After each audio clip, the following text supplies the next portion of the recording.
Medicine Wheel Productions invites people, particularly young ones, to develop awareness of themselves and their communities by participating in the creation of public art projects.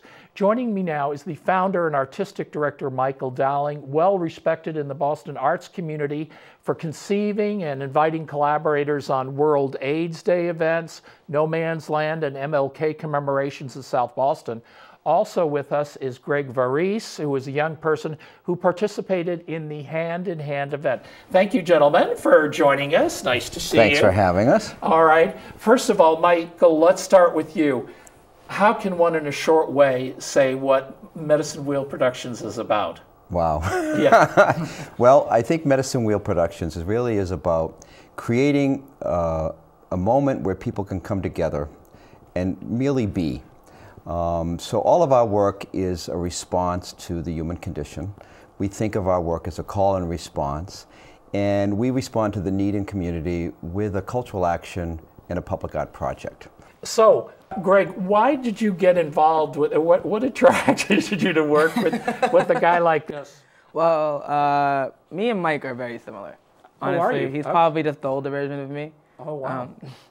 We definitely see the need for change in community. We have the same views. We approach it the same way, so it's only natural that we just magnetized. All right. And like, what projects have you worked on with Michael? Yeah. Well, we've started doing the Hand in Hand project together. We'll hear about that in a little bit, yeah. 2, he had taken in my nonprofit. Oh, okay. He took it in and decided to mentor me and teach me all the ropes that I needed to learn. I've also helped with the after-school youth program that they have there. And I also help with the rebuilding of No Man's Land, constantly.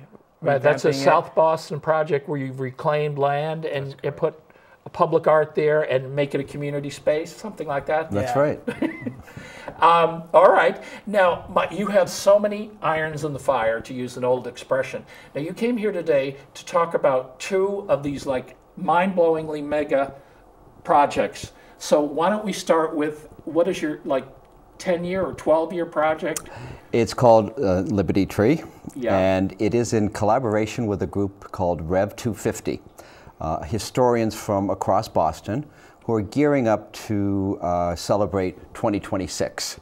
Right, yeah. So the 250th anniversary, right? Yeah, I have to do the math myself. Yeah. So the first event that really probably was the seeds in the beginning of the American Revolution was the Stamp Act in 1765.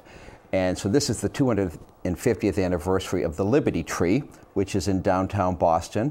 And we are creating 108 lanterns, which were the number of lanterns that hung from that tree during the riots and the protests of the Stamp Act. It's really kind of significant because it was, in the climate today of people going to the street. This country was founded, of course, with people protesting and people going to the street with their message. And it was really a soul-to-soul, heart-to-heart, fire-to-fire type of an invitation for people, hand in hand, to really change the world and change and claim their place in the world. All right, so you're collaborating with other groups. Right. And looking forward to one of the things, Chris, that we're trying to think of is that we're cooperating instead of collaborating, right? I see. That we're coming together and inviting people to make things in community and look back and say, this is what we made, right? We made a country. This is what we made. We made public art together, and everyone claiming their rightful place in those projects. Now, are you working on that project? Or there's another project called Hand in Hand. You mentioned Hand in Hand in that, but is Hand in Hand another project? Hand in Hand is more where I work. Yeah, and what is that? My job with Hand in Hand is I'm also writing a play to also introduce the idea. And we're going to have a show about every month that represents the whole idea of humanization of the other. All right, well, maybe we should take a step back and say Hand in Hand is a... Well, why don't you tell us? It's a police and community understanding. Right. So Hand in Hand is an invitation for police officers and citizens, people of communities, to come together in an all-day workshop. And it begins with a meditation. The first workshop involved 8 young people from across the city with 8 police officers. We had a 40-minute meditation, followed by the creation of beautiful cast hands. Here, an example of 2 of them. Yeah. And a pairing of the officer with a young person, right? And there was some awkwardness at first because people are often uncomfortable with the other. Yeah. But they came together in this meditation, all of them feeling, after 40 minutes of meditation, a little bit like, ooh, this is uncomfortable. But they experienced that together. And then it was followed immediately by the casting of these hands, and then the placing of one hand in front and inside the other, followed by a lunch. And then a trip to Michael Indesano's studios, a photo studio, and he's a very high-end photographer, does all of the Patriots and the Bruins, and so it was like kind of a thrill for the young people and for the police officers to go in and say, "Oh, we're models, right? Here we are, we're hand models, we're out of the way, Tom Brady." And so they got to have their photographs taken individually and then paired, Wow. Right. And so there were so many wonderful things that happened during that day. I mean, the first thing that happened was one of the young women was nervous going in because she saw her arresting officer. Uh-oh. Right? Yeah. And she said, "This is bad." I said, "No, this is good." Yeah. They ended up being paired, of course, and now we're going shopping together, right? So it's really about giving people a breather, giving people a time to take a deep breath, see who each other is, right, and create a new friendship or new partnership, right? Now, did you participate in that event, or Yes. did you observe it? Or tell us about the interfacing with the police officer. It was an interesting event. It was crazy because I walked in thinking this is going to be a very great day, thinking it's going to be an awesome day. But then when the police came into the opening gallery and the kids went to police, the tension in the room was ridiculous. You can tell that the kids and the police were uncomfortable. But the minute we all sat down and, like Michael said, we experienced that 40-minute of meditation together, it opened up so much conversation. The kids and the police officers together, we were talking about so many things. We asked them, what do they do? What are their hobbies? What do they do besides a cop? Yeah. We wanted to know so much more about them. They wanted to know so much more about us.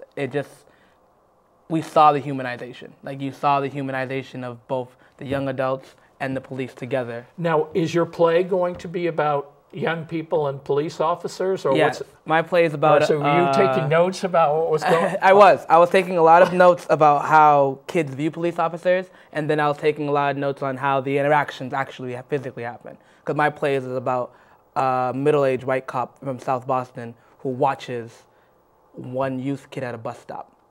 I see. And he just watches him throughout the day. Watches the encounters that he encountered throughout the day, the encounters that people have with him throughout the day. And at the very end, it's very suspenseful because he ends up having a. We have to see that. Don't give it away. So, Michael, first of all, you are behind so many great projects that I think people just think it happens. Speaking of lanterns, didn't you have lanterns at the MLK event that you had at Castle Island? Yeah, 2 summers ago to mark the 50th anniversary of I Have a Dream.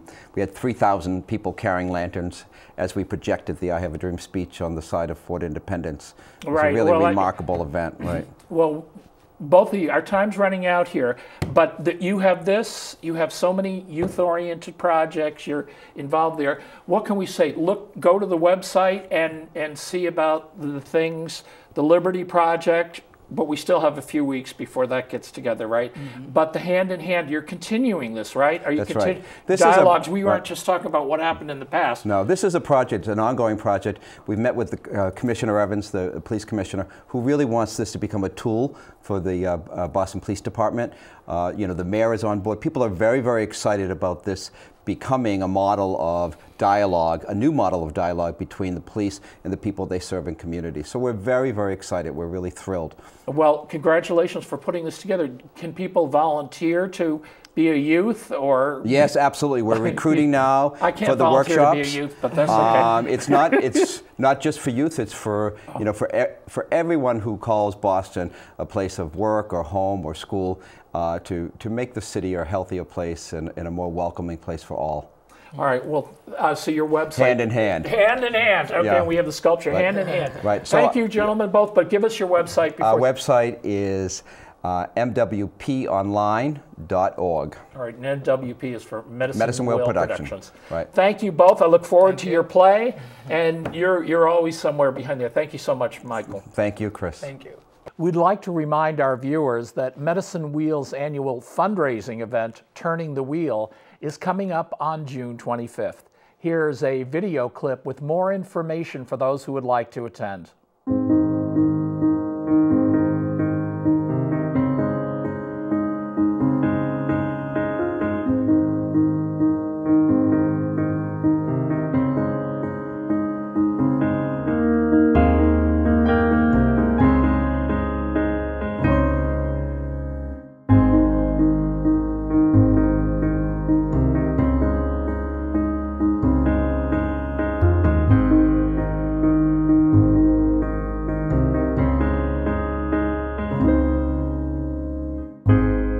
It's an invitation for each of us, each person, to claim their voice, to claim their place, to reveal who they are by offering us their hands.